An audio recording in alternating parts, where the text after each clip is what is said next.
Box অফিসে ঝড় তুলে শুরু, আর এখন বিতর্কে জড়িয়ে পড়া। আলোচনার কেন্দ্রে এখন ধুরন্ধর দ্য রিভেঞ্জ। ধুরন্ধর 2 কি হারাচ্ছে তার গতি, নাকি এখনো অপ্রতিরোধ্য? মুক্তির শুরু থেকেই ধুরন্ধর দ্য রিভেঞ্জ দেখিয়েছে দারুণ দপট। প্রিভিউ শো থেকেই আয় 43 কোটি রুপি, প্রথম দিনেই 102.55 কোটি রুপি, তৃতীয় ও চতুর্থ দিনে 113 ও 114 কোটি।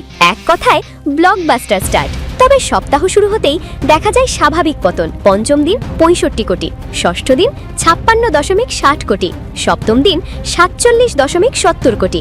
অর্থাৎ আয় কমলেও এখনো রয়েছে শক্ত অবস্থানে। 7 দিনে ভারতে মোট আয় 625 কোটি 18 লাখ রুপি, বিদেশে 260 কোটির বেশি। সব মিলিয়ে বিশ্বব্যাপী আয় 1000 কোটি ছাড়িয়ে গেছে, যা এটিকে করে তুলেছে বছরের অন্যতম বড় হিট ট্রাম্পি। তবে সাফল্যের পাশাপাশি ধুরন্ধর দ্য রিভেঞ্জ জড়িয়ে পড়েছে একাধিক বিতর্কে। অভিযোগ উঠেছে রাজনৈতিক প্রোপাগান্ডা, ধর্মীয় অনুভূতিতে আঘাত, এমনকি নিষিদ্ধের দাবিও। সোশ্যাল মিডিয়ায় চলছে তুমুল আলোচনা, একাংশ দর্শক বয়কটের আহ্বানও জানিয়েছে। বিশ্লেষকদের মতে বিতর্ক প্রথমে কৌতূহল বাড়ায়, কিন্তু শেষ কথা বলে কন্টেন্ট।